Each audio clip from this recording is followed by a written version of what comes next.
Hayırlı күн. Бүгін сіздермен қазақтың осындай бидайдан, жүгеріден және де басқа дәнді дақылдардан жасауға болатын айран қосылған салқын көже дайындаймыз.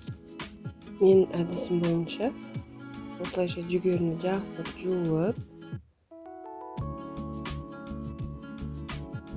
банка болмаса басқа да табақтарға салуға болады.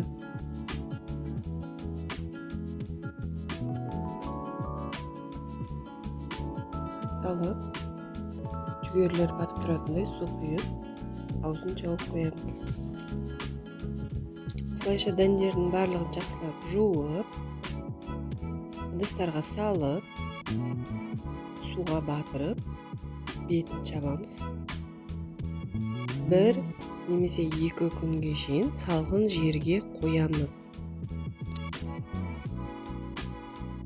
Бұл әдісті қолдану арқылы біз дәндерімізді жарты сағат, 1 сағатта пісуіне көмегі зор.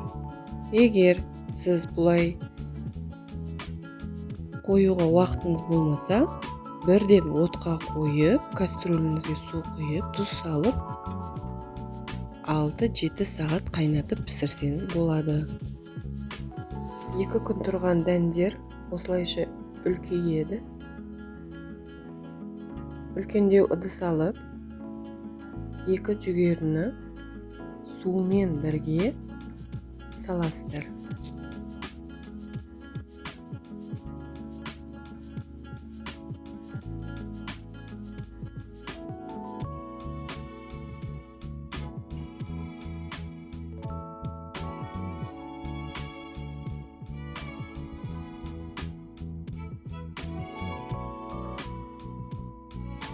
Қажетіне қарай су, дәміне қарай тұз қосып, отқа қоямыз.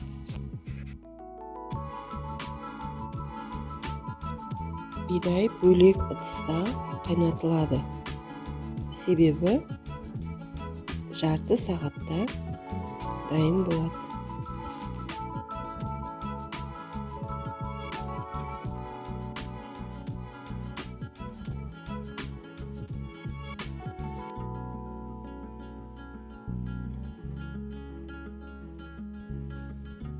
Үстіне су, тұз салып, баяу отқа қоямыз.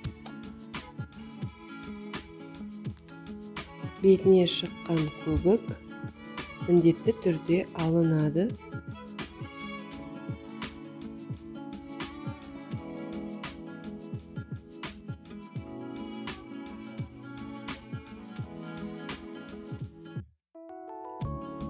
Отыз 40 минутта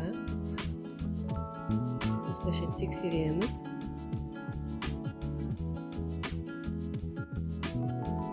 Бидайымыз піскен, оттан түсіреміз. Жүгері осылай қолмен басқанда жұмсақ болғанша қайнатылады. Піскен дәндерімізді біріктіріп, қажетінше қайнаған су құйып, бетін бүркеп, суығанша жауып қоямыз.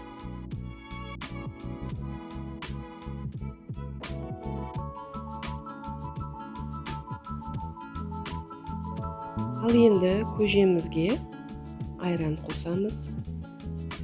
Мендегі 3 литр кастрөлге 1 литр айран қосылды.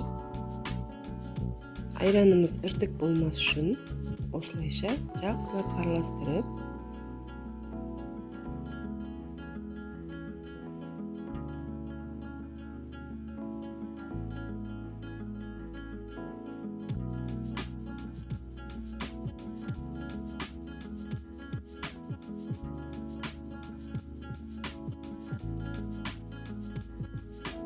осылайша қажетті бөлігін ғана айран қосып араластырып пайдаланамыз. Қалған айран қосылмаған көжені салқын жерде сақтауға болады. Dәміне қарай тұз салынады. Көжеміз дайын.